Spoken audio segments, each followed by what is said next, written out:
Gentlemen, what a week in recruiting. The Gators grab 6 commitments this week. Mm-hmm. So let's do them in order. And who knows? Maybe in just a few short minutes, there might be 7. I was about to say, do we kind of talk the because at 11 o'clock we have an announcement. All right. Well, let's talk right some of the other things first, right? Let's talk Elite 11. Right. We were a number of quarterbacks headed out. I think it was 25 or so headed out to California this week for the Elite 11. DJ Lagway was featured in that final group of 11. But Silk, want to get your thoughts on Elite 11? I know you had a lot. I know you paid a bit more closer attention than I did. So give us your thoughts on Elite 11. I paid more attention to it than you did, but it wasn't a whole ton, man. Didn't see a whole lot of live throws. I saw whatever clips they had on social media, but just was following it when it pertains to the rankings that they drop daily from the actual Elite 11 site. I thought he did, from what I saw, he ranked in day 1. I think he came in like 7th or 8th or something like that. Mm-hmm. Day 2, he did really well. Some people say he was the best out there that day. Day 3, which was the final day of the 7-on-7, he struggled that day and came in dead last in that event. From the reporters out there were people saying that he was the last quarterback to go. His receivers were exhausted, half running routes. There's a lot of drops. There's actually receivers on the other side of these incompletions as well. So overall, I think he did great out there. He finished in the Elite 11. He hasn't been the best camper. He has a lot of tools and he's a lot of upside. And I don't think he's as raw as AR or anything like that. I think he's going to come in college ready, in my opinion. Still some development that has to happen, but camp atmosphere isn't, the best suited. You look at the people that won the Elite 11, that resume, that it ain't prestigious when it pertains to who's won it. So I'm not going to put a whole lot of stock into camp, but I thought he did good out there. I don't think he did terrible. He finished in the Elite 11. He just struggled that last day, and I didn't expect him to do anything marvelous. He hasn't really killed the camp circuit, I would say. He's impressed as far as his traits and his size, but I don't know how many MVPs and things he's won doing these camps. Yeah, the Bruce Feldman was quoted after saying that physically, obviously an imposing quarterback, does need some work on his feet, but other than that, looked good. Like you said, Silk, there's other people that are involved. If you're running the same wide receivers for 20 some odd quarterbacks, obviously towards the end, they're going to get tired no matter how good they are on everything else. Not making excuses. Obviously we weren't there, but to be listed in that final 11 is obviously the honor you want. Running down on Kirby a little bit here too. Ooh, boy. All right. Well, let's get into that. Do want to say on 3 gave DJ Lagway with the most college ready build at 6'2.5", 230 pounds. So does get that superlative from on 3. With that news, we were going to go in chronological order, but the Gators did just land a commitment of 2024 defensive lineman Micah Boyru, 6'5", 360-pound defensive lineman from Fairburn, Georgia. Gators beat out none other than the hometown Georgia Bulldogs, Michigan Wolverines, and Auburn Tigers. He was quoted saying, "Gainesville, I'm home, baby." Big get for the Florida Gators on the defensive line. Get. Literally 6'5", 360 pounds. He is ranked a composite 3-star. I can see that going up. Silk, you are very widely known for saying follow the offers and follow the recruiting rather than just the ranking itself. But the Gators do grab Micah Boyru right now. That is the 7th commitment in just 1 week for the Florida Gators. Silk, any thoughts on Micah before we backtrack all the way back 1 week and 6 commitments ago? What do you say? Any thoughts on him? Or oh yeah, man, big time, man. I got him as a one tech nose tackle. We eating in the trenches right now. Spencer is absolutely doing his thing, bringing a lot of wild dogs in. The big dogs is really barking right now. I know they had the little chihuahuas making a lot of noise this offseason, but When you turn on the rankings on any website right now, at the end of the day, when today's over, we're going to be top 5 regardless of the site. But I think this is an absolutely great get. You run down on Kirby, who took our running back from our backyard. So you go to their backyard, and I know how much Kirby and that whole regime, Muschamp and all those guys, how much they view and value the trenches. A very good guy. And like you said, Dan, with the 3-star, wouldn't get caught up in that. I do think like most of the defenses, it's hard to grade defensive tackles at that level. You'll end up giving out a shitload of 4 stars because they're just bigger than everybody they're playing, right? So I get that why some of these guys are 3 stars because they want to see them compete. You know, they're just bigger than everybody. But if you're 6'5", 300 pounds, every week you're gonna be pushing over a kid that's smaller than you. So it's hard to gauge and measure it. But absolutely a huge get. He visited Georgia last. You know, Georgia got the last visit. That made me nervous. I was like, man, I don't know if we're gonna be able to overcome that. They hot right now. People saying Georgia can get whoever they want. Kid went out there, left, and said, nah, man, I know I'm a Georgia kid. I know Kirby want me. And they back to back, but I'm gonna go down to the swamp and vibe with them folks. Absolutely. No. And we've talked about it a few weeks ago. I think everybody wanted all of the commitments to happen the way that they did on Saturday. And that's just not the way it's going to happen every single time, right? Kids are going to want to go when they deserve the opportunity and the right to go visit other schools, make sure that they're firm in their commitment. That's what you want, right? You want a kid to go visit multiple schools, make his commitment rather than make a commitment and then go visit schools along the way, because then you're sweating that the whole time. But Micah Boyeru, great get, shoved Kirby Smart in the locker where he belongs. But great get for the Florida Gators live on Stadium and Gale. We don't get that opportunity very often. So Silk, let's go back 1 week ago. The Gators grabbed offensive tackle Mike Williams. I think he's a guy that can play guard as well. I think Florida's recruiting him as a guard.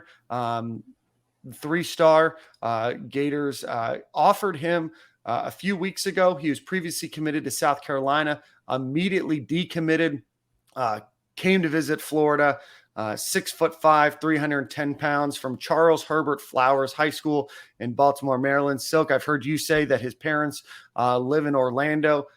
Gators beat out Miami, South Carolina, Virginia Tech, Maryland, a few others for him. Rob Sale and Darnell Stapleton just shoving Alex Mirabal in a locker. So I had an offer from USC, North Carolina State, Michigan State, Tennessee. The list goes on and on. But that's the first commit. Gators desperately needed help on the offensive line. Gators really have leveraged a lot of salary and coaches in offensive line. So to get a recruit that the Gators desperately needed was a big get for the Gators last Monday. Yeah, absolutely. I like that take. Do want to see nothing against Mike, and I like Mike's energy on the timeline as well. Him recruiting other kids and just been following his tweets or whatever. But I want to see. As far as, I'm not mad at the kids we're getting. The offers are good, so you want to be in competition with the programs that we are in competition with some of these kids. But I want to see the star average, because all of that, we could talk about ranking services and the stars, and they don't matter, but they do. You know what I'm saying? So I do want to see that star average on the offensive line side of the ball go up, especially when you got 2 guys recruiting that position. That's my overall take on just offensive line. But I thought that was a really good get to get one from an SEC competitor. South Carolina was still trying to keep him in the fold to the very end. They was trying to get him back in. We just need to turn the heat up a little bit on him, like we did Jay Bateman last year. All right. Are we now putting respect on Jay Bateman's name? We are. The best linebacker class ever right now. I'm telling you, on paper so far. And it might not be over. Gators still recruiting a few other linebackers right now. If you look at 247 Sports, which I think is the only one that ranks recruiter rankings, he is just behind the Georgia defensive coordinator. I'm trying to remember. Anyway, Jay Bateman is the number 2 recruiter in the country right now. We're going to dive into what he's been able to secure over the last few weeks here in a second. But after Mike Williams committed on Monday, the Gators, I believe on Tuesday, grabbed the number 1 player in the country. Not in the United States. It was in Germany. Which country? But the Gators grabbed the #1 overall player in Germany. They grabbed offensive tackle Noel Portnejian. Portnejian. We're going to have to work on that pronunciation. My German's a little off. But a 3-star offensive tackle, 6'5", 315 pounds. Mother's a professional ballroom dancer, is my understanding, Silk, huh? I'm glad you said ballroom because Steve Whitphone just said dancer and everybody thought she was some other type of dancer. But yeah, great footwork. Ballroom dancing is a little athleticism, right? Good. Well, yeah. Dan is a semi-professional ballroom dancer. I am. You guys want to know a fun little story? It pertains to Dandy fact. It pertains to all of you right now. My grandfather and grandmother were professional ballroom dancers and met in Iowa, where you are, Nick. They were both traveling. They partnered up, and the rest you can say is history. But professional ballroom dancers. That's insane that you got none of that passed down to you. None of that passed down to me. It skips a few generations. That's crazy. That is crazy. But the Gators grabbed him. Again, a name. I know a lot of people have not probably heard, but visited Liberty, I believe, South Carolina, and Auburn. Got offers from all of them. Obviously visited Florida a couple weeks back. The Gators grabbed him. 3-star guy, a guy that I think you're going to start to see. Obviously more film is going to come out, but probably not a guy that's ever going to climb too high on the rankings simply because of where he plays. But from Schwabish Hall, the Gators grab Noel Portnejian. If somebody knows the pronunciation in the chat, please feel free to give me a correction there. In between that news and what happened on Saturday evening, class of 2025 quarterback commit Austin Simmons decommitted and committed and reclassified to go to Ole Miss. He will be enrolling there in a few weeks. Obviously, this leads into a much bigger discussion, so I want to talk a little bit before that. Before we do, I want to tell you to go follow our friends over at Home Field Apparel. Go visit homefieldapparel.com. Use promo code Stadium and Gale, all one word. Have about 15 plus different Florida Gators vintage T-shirts that you can buy.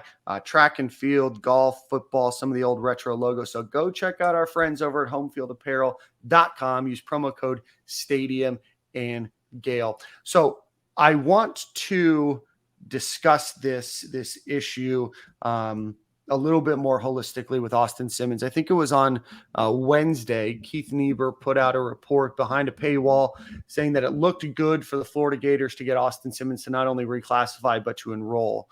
On Thursday, Josh Newberg and On3 put out a 20-minute video based, I believe, just on that information that Austin Simmons would be reclassifying into the class of 2023 and would be enrolling at UF. Some things happened over the next few hours. That video was deleted. There was a lot of confusion, a lot of fans, obviously with their hands in the air, wondering what happened. And then Saturday morning, he does make the flip over to Lane Kiffin and Ole Miss. Want to get y'all's thoughts on the issue, big picture wise, and then dive into how it impacts Florida.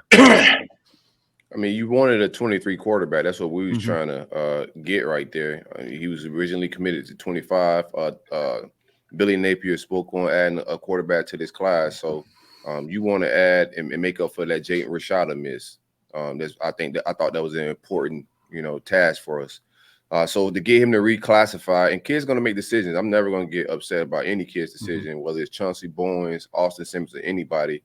We're going to flip some kids. We're going to get some kids that we didn't supposed to get, and some people going to snatch some kids that they didn't supposed to get, or we thought we was going to land. It's just how this works. It's part of the business.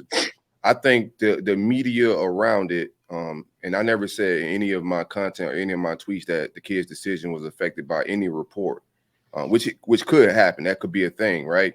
But I'm not saying that's what happened. I think his dad, I know his dad already came out and explained their decision to go to Ole Miss, and we'll talk about that in a little bit.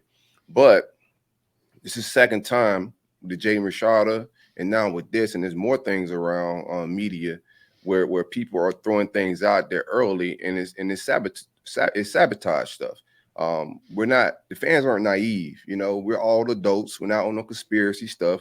These are educated people that are on some of these message boards, and some of us fans that are following this, we can easily see that there's blatant sabotage. It ain't got nothing to do with the kid's decision, but if there's a Florida State fan that works at On3, he's doing things to sabotage the perception. It's one thing for a kid to flip, and it's another thing for the overall perception of news got out, all of these articles, and my point of view, this is how I view it. Whether it's Hayes Fawcett, whether it's Josh Newberg, those guys break stories when it pertains to committing or whatever decision these kids are making. And when they break these stories, other outlets, whether it don't matter who it is, I don't have to say their names, but whether it's Twitter, YouTubers, everybody runs their stories after the news break. So when you break that Austin Simmons is reclassified and he's enrolling from On3, from a site that has been breaking college football news, everybody runs with it. It's a big thing. You got a 20-minute video. I don't know what you could talk about for 20 minutes on this topic. I don't have 20 minutes of audio on that. You know what I'm saying? And mine was like 3. But 20 minutes of audio to talk about something that a bunch of people are going to see, it gets deleted. There's no accountability. I think that made a whole different type of perception when it pertains to the University of Florida than just a flip. Same thing with the Jaden Rashada. That got out early, and we can say it don't affect these kids' decision, but that's false. Anything that gets out early, public perception gets on it. Also, another coach at a different program could get wind of things. So we're not going to act like things getting out early can't dictate a decision. I think I'm also reminded of last year with AJ Harris, who was potentially silently committed to Florida. Some word got out, a bunch of crystal balls started to roll in, kind of ruined a potential announcement. That gets delayed. Obviously goes on some visits and, enrolls elsewhere. But obviously it doesn't seem to be a great look. There does seem to be some animosity maybe towards Florida or, not keeping the cat in the bag over certain stories and certain situations. But again, a tough look for Florida. I know his father was quoted in, I think it was a Palm Beach Post article saying that Florida's schedule was too tough and that they seem to be all in on DJ Lagway. A couple things. One, Ole Miss, of course, plays in the same conference as Florida. And 2, I think when you look at DJ Lagway, there's obvious reasons to be excited about him. You go to Ole Miss, they have a whole litany of quarterbacks there, including, a former 5-star in Walker Hayes that just transferred. They get the Oklahoma State transfer. They get another transfer in as well. There's a lot of talent in that room too. You're still 17 years old. You're going to go in and you're going to have to compete. But for a guy that said, academics were really important, Ole Miss is not winning a ton of awards in the academic front. The quarterback room is probably just as gaudy, and Lane Kiffin's going to keep going after top flight quarterbacks as well. So it's a unfortunate loss. I know that Billy Napier on his speaking tours had been talking about Florida having a 2023 quarterback that would be joining. Obviously that no longer seems to be the case, and now Florida does miss on 2 quarterbacks that could have been in this class. Over situations that just seem, I'm not pointing blame at anybody. Sometimes things just happen, but definitely fumbled 2 quarterbacks there. We need to start vetting dads. We need to start. we need a dad vetting service, bro.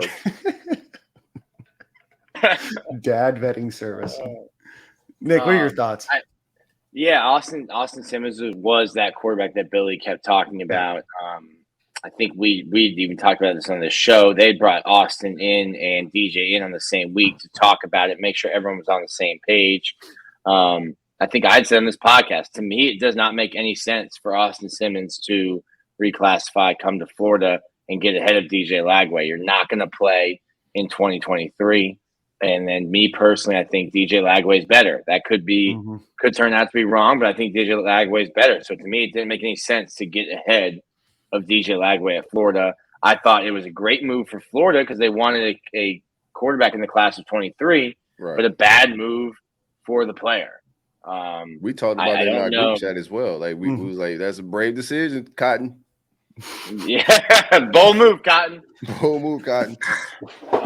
So I didn't understand that. But as far as we're concerned, like Keith didn't put anything out on our message board that we hadn't said on this podcast. Like Austin Simmons, we anticipate him coming to Florida in the class of 23. It was like the worst kept secret, right?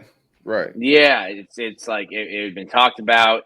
I think as a reporter, we were trying to be like cautious when writing it and talking about it and being like expected to, even though it was like going to in our minds, we would just say, hey, he's expected to reclassify or can reclassify. It's a crowded room in Oxford, but I don't think they have somebody like DJ Lagway coming in. So in terms of Austin Simmons making the best decision, I think he probably made a better decision for himself going to Ole Miss. And I think some of the dad's comments in that newspaper story were wild, talking about like competition and stuff like that. Those are, I mean, maybe you're just saying the quiet, maybe you're just saying the quiet part out loud.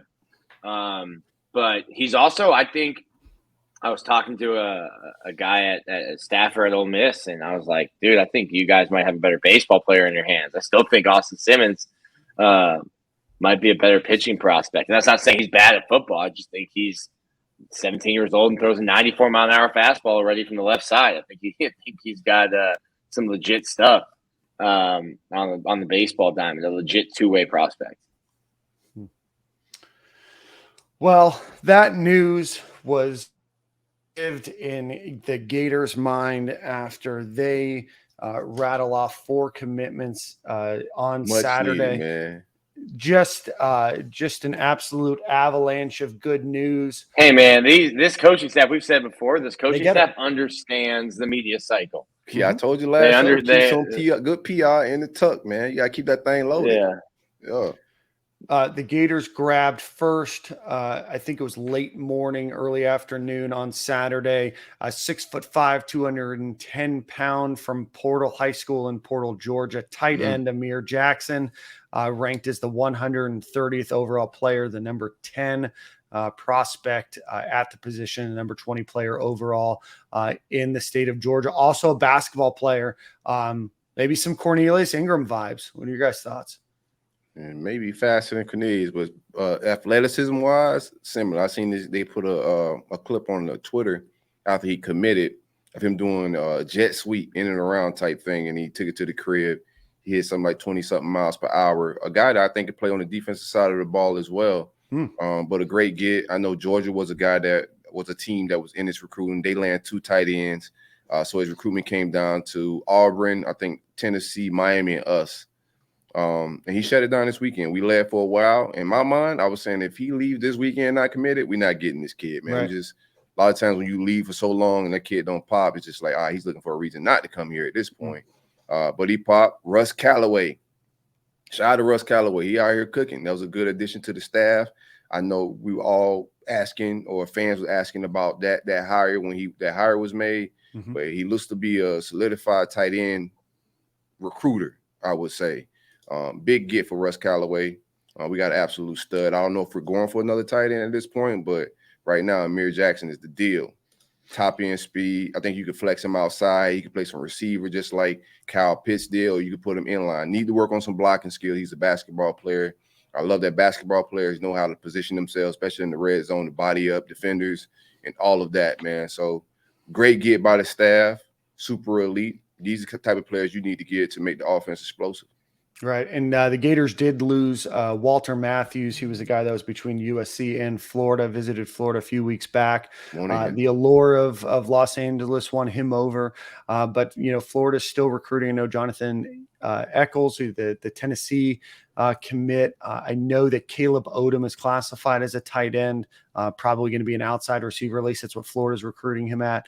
But if Florida just gets him, I think that he's a good quarterback. Obviously, we just talked about a basketball guy as well, put up 13 points, 11 rebounds last year. I know Silky mentioned it. I know Georgia was high on him. Miami was really high on him too, and they thought that maybe they could get his commitment as well. Auburn, Alabama, a number of other schools after him as well. So big get for that room. Gators desperately need skill at that position, and I think he's going to be a great fit for the Gators there. Right after that, the Gators grabbed Nasir Johnson, 6'4", 300-pound defensive lineman. Right from Dublin, Georgia. A little theme here on Saturday morning. The number 245 overall player, 26th defensive lineman in the country, and the number 31 overall player in Georgia. A guy that was on commit watch. We talked a little bit about him before. Highly ranked 4-star guy. I know 247 is a bit higher than on him than on 3 is, but a guy that had Florida State was after very heavily. I know the recruiter prediction machine had Florida State as the favorite to land him up until this past Saturday. I'm sorry? They were the first to offer to get. Yep. First to offer.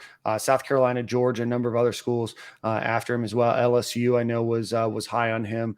But yeah, I mean, just a great get, a good player overall. Excited to see what he can continue to blossom into. I really liked his film from what I saw, but again, a great get for the Gators on Saturday. A space eater, 6'5", 290, 300, and he could bat flip. He might take over the AR pregame flipping role. This is my favorite commit for the class so far. I know we got some absolute studs, but I like dogs. I think he's a dog, a space eater. I do think he can work on that get off a little bit more, but the explosiveness is there if a kid that big can do flips. Similar to the German kid who can lay on his back and land on his feet. I think that's crazy for guys that big to be able to do these type of things. But Florida State offered first. They felt like they could land him. That started fading. He's from Georgia, another trench monster. We are huge in the trenches, man. No more of that under 300 pound in my trenches, bro. I'm excited about it. But a great get by the staff, man. Yep. My favorite commit so far. That's speaking highly. There's a lot of talent in this class. Not to be outdone. Right after that, the Gators also grabbed Amaris Williams, defensive lineman as well, 6'2.5", 255 pounds, going to be an edge rusher from Clinton High School in Clinton, North Carolina, ranked as the 180th overall player, the number 21 defensive lineman, and the number 3 player in the state of North Carolina. A guy that I know on 3 or 247 Sports is really high on. They have him ranked as the 88th best player in the country. But again, a guy that I don't know if a lot of fans expected this commitment on Saturday. Was being heavily recruited by Penn State. And Silk, I want you to talk a little bit about Penn State's defensive line coach that I know is eating on the trail. But Penn State was very high on him. I know NC State, the hometown team there in North Carolina, were on him. Has offers from really all the schools under the sun that you can imagine. But a get that, again, as somebody that follows recruiting pretty closely, was not expecting Amaris Williams to commit. Huge get, man. I was at my house. I thought you talking about a roller coaster of a ride of a day. You know what I'm saying? Dealing with the Austin Simmons shenanigans, and then these fireworks that we've been talking about for a couple of weeks start firing off. And this wasn't one of the ones. I had no idea this kid was going to pop. I like where we stood in his recruitment, but like you said, I follow Penn State's recruiting very closely because Jawan Sider, that's my guy. So I talk to him every so often. I watch what they got going over there, but they got a defensive line coach, Deion Barnes, young guy, 30 years old. Williams just came off visiting Penn State. So I was like, bro, I don't know. I'm hearing good things about this young 30-year-old out of Penn State that can recruit the defensive line. But Coach Spencer said, hold my beer, Silk. I got something for you, bro. Got another wild dog, man. Got another 352 wild dog. Shout out to him for wearing some Stadium and Gale merch in those photos. But Amaris Williams, again, another really solid prospect for the Florida Gators on that defensive line. They're eating, as the kids say. Yeah, I like my man Rob in the comments. That get off. I was talking about Nazir need to work on his get off at the defensive tackle spot, but elite get off right here. You know, a sack monster. We're gonna be getting off the edge, man. It's been a while since we had elite pass rushers. We've gotten some pass rushers, but we haven't had a Javon Curse type guy, or who's our Jermaine last? Cunningham was close, but I would not go quite Dante the same. Fowler. When's out? We haven't had those. We had for 1 year. The transfer that Mullen brought in. I'm forgetting his Jonathan name. Grenard. But we haven't really gotten an elite pass rusher in a little minute. We also had. I'm missing somebody as well. What's the boy from? Jonathan Grenard's got to be the best thing Todd Grantham Carlos did Dunlap? for Florida. No, it's another one that left too early. We thought, and he ended up struggling. Jabari Zuniga. Not Jabari. It's another one. Slim Cat. I'm forgetting his name. I'm so mad at myself right now. Kush not even. Alex McAllister didn't leave too early. He was here a while. No, he was. No, slim. this was like Mullen's era. Ja'Kai Polite. Ja'Kai Polite. I like Ja'Kai his left get too off early, edge. man. Yeah, he left too early. Ja'Kai saw the NFL bag, and people were like, maybe another year. But appreciate that, Rob. I don't think he's seeing the bag anymore. Amaris Williams, defensive end, defensive tackle at Clinton High School, as you can imagine. Also a tight end and a running back. You don't often see 6'3", 270-pound running backs, but then there's Amaris Williams. Nick, you sound like you're working at a drive-through. It's Iowa internet. As somebody that lived in Iowa for a few years, still on 3G. And then let's see. And then finally, this was something that we expected to happen Sunday, but the Gators and the GOAT, Jay Bateman. What a day for Jay, huh? Give the guy an Embers dinner. They fired this man last year, man. Gators grabbed 6'3", 220-pound linebacker Aaron Childs, the number 109 overall player, the number 9 linebacker in the country. If you look at rivals, they have him ranked as the 59th overall player in the country, number 5 linebacker in the country. But again, you look at the Gators class at linebacker. We're going to talk about Aaron Childs here in a second. But if you just look at that class, it is absolutely loaded between Adarius Hayes, Miles Graham, Aaron Childs. I know that there's another name that I'm missing there. I think that's for the real backers. The other guys, I think they view as Buck Jacks type situations. Aaron Childs this is championship level talent that you're bringing into the program with this kid. Explosive athlete, gets sideline to sideline. This was a big upset. I asked the timeline, I think a few months ago, who they would rather have, Chris Jones or Aaron Childs. And everybody was like, Chris Jones, we're not getting Aaron Childs. And here we are, man. I didn't know at that time either. His dad's a big Michigan guy. For this to happen, I don't even think his dad was on the visit, so he found out a little later as well. Michigan boards are upside down right now at Harbaugh about this miss, man. But good get by the staff. I think R.J. Moulton, the Michigan transfer, was his host on the visit. Did a lot of good negative recruiting for the good guys. We appreciate that. But absolutely great get. Jay Bateman is that guy. Himothy right now. Rod Smith, shout out to you. Appreciate the fun facts today. Aaron Childs went to the same high school as former Florida Gator linebacker Jelani Jenkins and Miami Dolphins legend Jelani Jenkins. It's a Dolphin legend? In my mind. we don't have a lot to hang our hat on. Not just Dan Marino. Miami Dolphins legend. So the Gators with Mekhi Boyeru that committed earlier today, the Gators right now are ranked 3rd overall on 247 with 14 commitments, a 91.02 average rating. Just eating on the trail right now. Eating on the trail. You have to scroll very far down to see any other school in the state of Florida there. Yes, sir. Apparently not for long. You're selling coming off a 6-win season. I think everybody needs to like take a step back and realize like our reputation, hasn't been the greatest, and we're still dealing with a lot of like just off the field stuff. It's just, a lot of shenanigans. But when you look at what they're selling 6 wins. The bowl game was a disaster.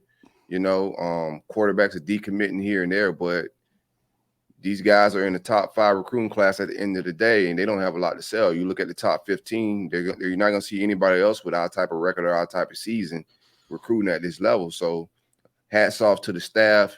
Everything ain't perfect. They can always get better, but we just fans, man. Be optimistic, vibe out. It's okay to be critical as well, but it's one thing being critical and whining. There's a difference in that. But overall, when it pertains to recruiting, I think we're in good hands. Yeah. I think we need to vet dads better on some real. You gotta sure up that you can't keep getting in the same situation. Right. It's a reoccurring theme, Once it becomes a trend, now it's a trend, So we gotta like vet dads a little better and see where they at in the process, because both of these guys was weird dad endings, man. So we're gonna scrap 2023 quarterback, get Lagway on campus. His dad seems to be rational. We'll be all right. No, so I think you made a really good point. There's a difference between being critical and just complaining. There's a lot of people that just like to complain. You got to give the staff flowers, right? It's still not National Signing Day. Things still can happen, but we're going to talk about a few other players here in a second. Florida still sits in an incredible spot to really have one of the best recruiting classes that they've had since Muschamp, right? And I think what you have to remember about a lot of those Muschamp classes too, where they were so heavily dependent on the defense to bring up their average. Florida truly is going out and getting an elite quarterback, a top 10 tight end. They lose Chauncey Bowens, but Kanan Daniel, not a bad running back. They're still going after some more. Got to get some help in the wide receiver room and the offensive line. But then the defensive side of the ball, again, Spencer, defensive line or staff, killing it right now. Jay Bateman, number 2 recruiter in the country right now. Corey Raymond's going to get his guys. They're going to fill out that defense very nicely. But you have to look at where Florida is right now. You have to look to see where they were before. We've talked about it on the show so many times. Don't just look at star averages. Look at who's recruiting them. Micah Boyeru was a guy that Georgia was pressing to commit this past weekend. Georgia, 2-time defending national champion, was pressing for him to commit this weekend off of a Georgia visit, commits to Florida. You got to give the flowers or the flowers are due. So shout out to this coaching staff. Right. And I was critical of the offensive line recruiting. Like everybody think sunshine pumpers, because if you don't whine, then people think you sunshine pumping. No, I could be critical and not be angry, you know what I'm saying? I think we need to improve the quality of the start average in the offensive line of recruiting. And like you said, Corey Raymond gonna get his guys, and I like some of the guys, and he's gonna do his due diligence. He's just not gonna take a guy and settle on his board. He's gonna keep digging and find the DBs he want. He's not looking at the rankings y'all looking at. There's some new guys that's popping on the board. Teddy Foster, that's from I think Sarasota, Florida. Sarasota, yeah. A guy that we had on campus this weekend for a visit. Miami. Before he came to our visit, he was on Miami's campus, and I think he's headed back to Miami this coming weekend for a visit. But a guy that we were on early, his sister just graduated from the University of Florida, so he's gonna do his due diligence, man. He's gonna find 6'2", 6'3" cornerbacks. He could easily press Wardell Mack, a guy that we had on an official visit that LSU want in their class. But he's value guys at a different frame. He has his own board. He's not looking at recruiting sites. And I think Teddy Foster is going to have that Jakeem Jackson rise in a little bit. Pause. Yeah. Teddy Foster, a guy that I'm connected to pretty closely through a buddy of mine from Cardinal Mooney High School there in Sarasota, 6'2", 170-pound cornerback, guy that just started playing football a couple years ago, getting looked at by Georgia, getting looked at by Alabama, USC. I know Miami's really pressing hard for him. A 3-star guy now. Doesn't have the best top-end speed, but could be a great boundary corner. And I think with more experience, more time under his belt, he's going to be a guy that, like you said, Silk, climbs up the rankings. Will it be as high as Jakeem Jackson? Who knows? But Again, I know he's very high on Florida. I know Florida's very high on him. His recruiting is just starting to take off. A guy a few months ago didn't have any of these offers, and now all of a sudden he's starting to get some love. So he's going to let that process play out a little bit. But Florida really likes where they sit with him, and I can definitely see Teddy Foster being a member of this class in the not too distant future. Wardell Mack, a guy that you mentioned just now, Silk, as well, from John Ehret High School in Mario, Louisiana. Guy that is ranked highly. 247 composite has him ranked as the number 114 overall player in the country, number 3 player in Louisiana. Obviously, LSU is looking at him. Their room's getting pretty full. Spoke very highly about Florida on his visit. Don't think Florida is maybe as high, or he's as high on Florida's list as he might be on Florida. But again, a guy that Florida's looking, and trust me, Corey Raymond's going to get his guys. Already. Another thing going on Teddy, he didn't play football till his sophomore year in high school. So we all know what recruiting is now, especially in the state of Florida. People started getting offers in 6th, 7th grade these days, bruh. So a guy that just started playing football as a sophomore, and so his recruiting got off to a late start. But you're going to see the who's who. I think Muschamp also reached out to him, try to get him on Georgia's campus for a workout. I don't know if he makes that workout. He's supposed to visit USC out west as well, but he's going to make that Miami visit. From what I read with Keith Niebuhr on 3, I think that it's a July decision. I think he's going to make that Miami visit and then make a decision in like July. Yeah, he just got off camping at a few different schools as well with his team. I know he's got some other visits planned, but yeah, he's a guy that, talking with some people close to his camp, wants to make that decision, like you said, in July before the season starts, and then really focus on continuing to get better. I do want to give a shout out. We appreciate you, Rob, for the super chat donation. $10 for every recruit we got. Rob. Big money, Rob. Nick, this is probably a question for you. Florida went in with, I think, 81 or 82 scholarships. They are going to move, I think, Khalil Jackson or keep him on scholarship. Florida may have 1 or 2 more scholarships. What do you think Florida might do now that Austin Simmons is not going to be in this class? Yeah, I don't think you're adding anyone else, which is good news for a guy like Adam Mahalik. Good news for a guy like Khalil Jackson. Guys that get put on scholarship in the spring and summer tend to lose those scholarships when you get the whole signing class in. So if you have some extra scholarships, I think that's good news for those guys. And you're still playing a catch up game. I think it's different now with the transfer portal. But it's almost like I think Billy is prioritized buying the groceries and cooking from scratch rather than getting those meals ready packed. Like he's shout out to HelloFresh, not a sponsor, so not shout out to HelloFresh. Shout out them boys, man. Yeah, we're not shouting them out. Billy's going to Whole Foods. He's not getting a meal subscription service, and Billy's going to Whole Foods, not getting also not a sponsor. What am I doing? Yeah. Billy's going to your local grocery store, your farmer's market, and getting fresh ingredients. Not getting ready-made meals in the transfer portal like some other schools. But it's a process. You can flip your roster, but like, look, Mel Tucker flipped his roster, had one great year, got a fat bag. And Michigan State's trash right now. I like the finesse job. That's Hey, Mel's on that Ed O plan. Mel's like, damn, they gave Ed O how much money for one good year? I can do that. Clever move. So I don't know. I'd have to look at the transfer portal. They've obviously shown too that they're not just taking guys to fill scholarship numbers. You don't really have a cap on how many you can get in a class, so you can have a bigger class next year when you consider guys who maybe were only on scholarship in 23 because they had scholarships available. And I don't even like saying it like that because it's a really cool story. Guys that walk on and are paying their own way and not getting a lot of the perks of being on scholarship, like food and stuff like that, but academic advising, being able to have a tutor to help you with your school that you're paying for. So I don't see Florida really adding anyone else, through the transfer portal for this season. But you'll be able to have a bigger recruiting class and a bigger transfer portal class next year with the guys that will be leaving.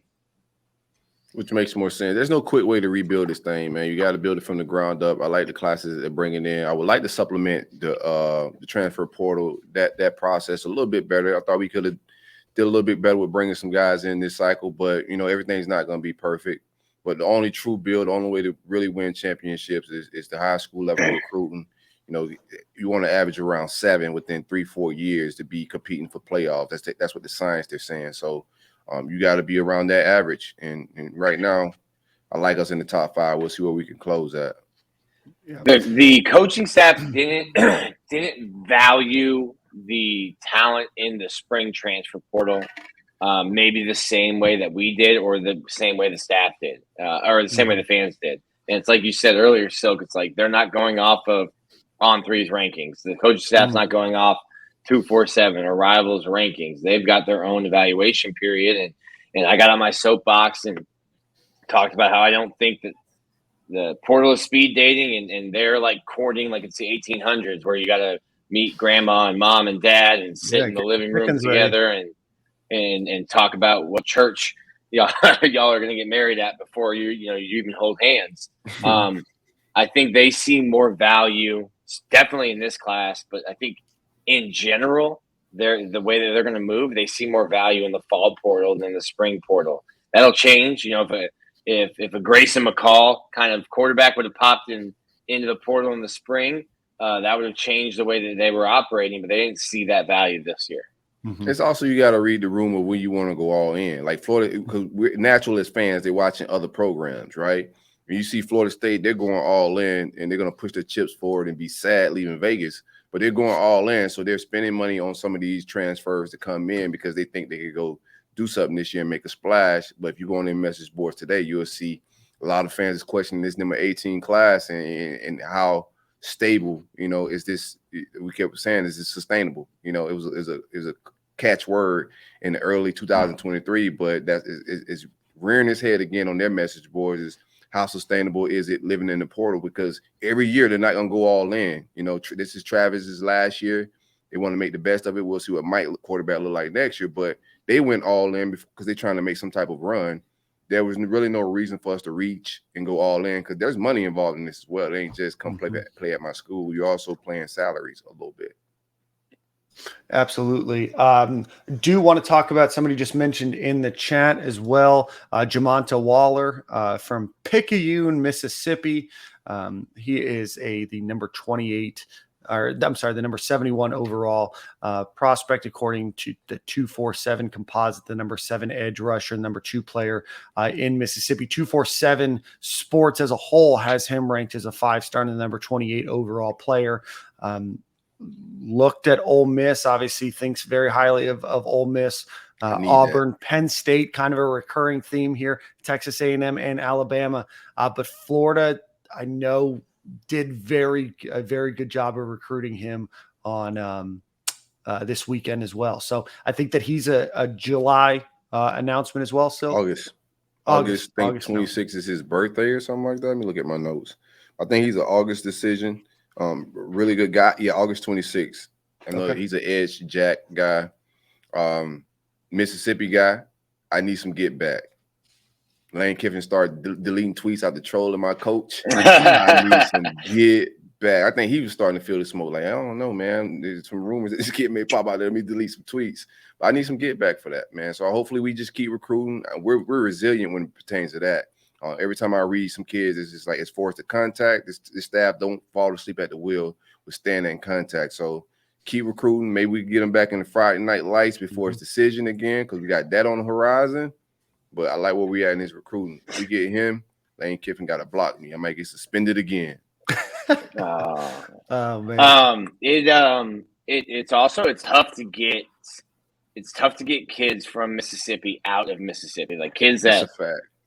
Ole Miss and Mississippi State want. It's tough to get those kids out of the state. It's just it's what they know. It's what they've always known. There's no professional sports in Mississippi. You grow up rooting for Cowbells or Rebels, one of the two. Land Sharks. Black Bears. Land Sharks. Something. They still have the black bear? Is that still a thing? I don't know. I listen. It's the state of Mississippi. I think they rebelled against the black bear. Yeah, they probably got him up out of there. They got him up out of there. The Rebels rebelled against being called the Black Bears. Mm. I know Ole Miss's baseball team. It just says Rebels across their chest. Mm. I don't think maybe they just maybe they Brandon play making the Bears. Maybe black. they retired. maybe in Mississippi. Maybe they retired. Maybe they retired Old Reb, the mascot. Maybe so. There is another name to potentially be on the lookout for today at 1 p.m. That name is Marcus Mascall from South Gwinnett High School in Snellville, Georgia. I'm just playing. 6 foot 4.5, 292 pounds, offensive tackle, a 3-star guy has finalists of LSU, NC State, and Florida, offered by a number of other schools as well. But may want to stay tuned if you're watching live at 1 p.m. for that announcement. Then I think that kind of closes out recruiting for now. Ty Hilton. Yes. That's one to watch as well. I think it's a big 3 battle. Tennessee and Penn State may be sprinkled in there. But I think it's a big 3 battle. He said that he had a great weekend and was on, and the excitement, everybody popping that, he felt like he could have done it as well, but that's one to watch. Regardless of his star ranking, he's out of Oviedo, local kid. I think he has a lot of upside, but that's one to watch. Yep, 6'4", 270 pounds, like you said. Silk from Oviedo High School, looks like a grown man out there. Offers from Florida State, Miami, Penn State, being recruited by Phil Trotwine, I believe, at Penn State there. But that would be a name as well. To be on the lookout for. Don't be confused. His name is Tyehylton, not to be confused by famed Indianapolis Colts. FIU Hall of Fame legend Ty Hilton. That's right. Shout out to those Panthers down there at FIU. The Gators. Best thing that ever happened to FIU. I know the Gators are also. I just saw what you sent there, Nick. But I know the Gators are recruiting, obviously, a number of wide receivers as well. I know that there was a question there. No update. Jeremiah Smith is a guy that's going to keep playing the game. Don't really see much happening there. Silk, have you heard any word on any new wide receivers that Florida may be going after? Tawaski Abrams was on campus this weekend, the Florida State commit. Oh, yep. He's a slot guy. Very fast, 10-6. Man, riding passenger side and Billy backup whip, man. You know what I'm saying? Flicking it up on the gram.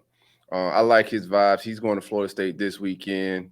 He was at Texas A&M last weekend. Speedster. I like his top end speed. You got to get speed on the field, and Billy and them guys value top end speed, verified top end speed. Mm-hmm.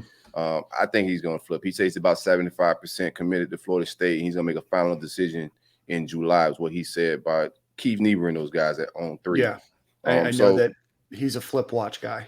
Yeah, he's a flip watch guy. So receiver there, I like where we're at with it as far as receiver. Dre Hawkins, I expect Penn State to land like 3 receivers here in the next week or two. And I don't think he's going to be one of those guys. And I think he's down to us and Penn State.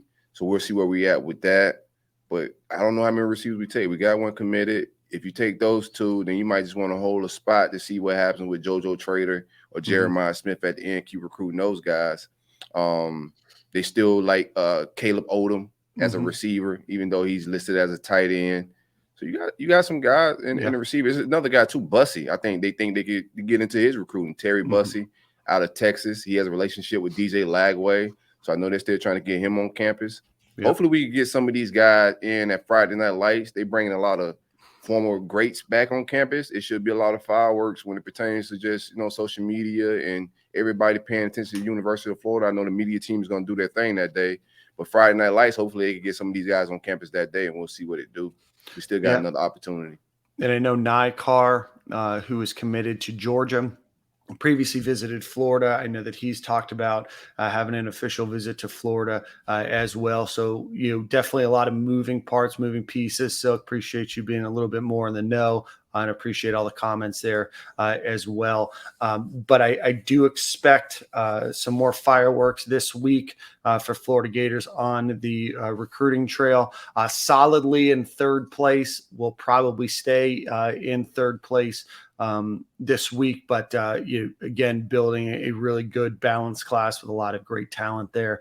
I know there was a question earlier about defensive lineman Derek LeBlanc, who was part of the 2023 class from Osceola High School there in Kissimmee. Went to Oklahoma, visited Florida, 20 times, but did get a commit to Oklahoma, put himself in the transfer portal. It's our understanding that Florida's not recruiting him to join, the staff this year. The team. We damn sure don't want him on the staff. Or I'm sorry, to be on the team this year or staff. No staff positions are available. Good, yeah.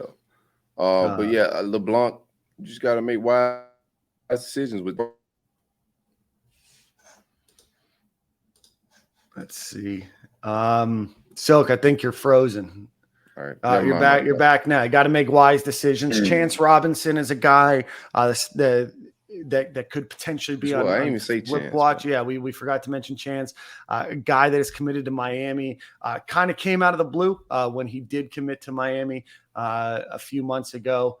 Was on campus again. I know that he's another guy that's on flip watch too. So who knows the way that Florida might play this? If you're able to flip Chance Robinson, you're able to flip Abrams. You flip two kids from your rivals in state. Florida's sitting in a really good spot recruiting wise, and no matter what John Ruiz and his failing company, say, I really like the way that Florida's sitting right now in recruiting. And please, for the love of God, stay out of my mentions. What? Dan, portfolio review. How are you doing as a Terrible. shareholder? I feel terrible. And the fact that the CEO of a company is, again, just indulging himself in internet trolls instead of getting Q1 financials out just 11 days before the end of Q2. And we also have material issues from last year. Did you get your Q4 from last year? It had material issues with it. All of my financials are either non-existent or have material issues that we need to handle. And as shareholders, it's almost time for us to call a meeting and potentially make a move at the highest level. We're not there yet. I don't own enough shares to make that call on my own, but I will absolutely be a part of those calls when they should buy some more shares. I will not be buying more shares. I will not be buying more shares. Rob just donated half the company. I could, yes. With Rob's money, we could potentially have a hostile takeover. Yeah, probably. I do want to say Darius Hayes recruiting. He's supposed to be locked in with us. I'm just gonna keep it a bean. He was on Miami's campus this past weekend. I'm hearing some word that it was a whole team trip. The coach's daughter is being recruited or something by Miami, so they took a trip down there. He put some pictures out. That is one to watch. I think we're fine, but they are pressing to flip him. They are, like, they got him very high on their board when it pertains to recruiting and linebacker and all that. We'll see where we at with. I haven't heard any word back from him, Darius himself. I'm pretty sure the writers will get on that, but that's one to watch. All right. I think that brings us to the end of the show. We do have to give a shout out to our friends over at Alumni Hall. Go check them out. They have the national champion stuff from track, from golf. They will have it when the Gators win the national championship in baseball as well. But go check them out, alumnihall.com, or go visit them on Archer Road. It is almost football season. They will have the new coaches polos when those come out, I would imagine, in the next few weeks. But go check them out, alumnihall.com or on Archer Road. Florida's come from behind win against Virginia on Friday. Was their 21st come from behind win of the year. And they released a Relentless Reptiles shirt. on Saturday morning. I think. Relentless Reptiles. I love it. All right. Who has song of the week? I think it's me. I had it last week. I think so. All right. So what some are we heat, gonna do man. here? Any final thoughts before we get out of here and while I pick a song? No, that's all I got. We got some more fireworks today. I think it's going to be a good summer for us, man. You got to look what, having a little resolve and a little patience can get you. Don't lose your you know what I was about to say. Don't lose your head. Vibe out a little bit. Just relax. Let the professionals be professionals. The media guys and the content creators will create our content. Everybody be fans. But we don't have to lose our mind over this, man. It's still fun. It's still a game. I'm going to always enjoy whether a kid ends up at University of Florida somewhere else. That ain't going to stop me from cheering in the fall. I'm still pulling up my orange and blue on no matter who we get, right? I mean, been so many kids that have just went and so-called flaked on the University of Florida. And, 3 years you look back and like, man, I lost my mind over that kid's recruitment. It's just not just vibe, man. None of these kids are going to shut the door to the University of Florida. Nick, any final thoughts? Yeah. Let's see. Blake said has pitching set up. Cags will throw on Wednesday. Florida plays at 2 p.m., 3 p.m. Eastern, 2 p.m. Central Wednesday. Jack Caglione will throw Wednesday. If Florida wins, then they're in the College World Series final. If they lose, then they play in an elimination game on Thursday. If you think back to 2017, that's the same kind of thing happened. Jackson Coher was set up, lost to TCU in that third game, and then Florida had to burn Alex Faedo to get into the College World Series final, and then went Brady Singer, Tyler Dyson. So Florida, if they win or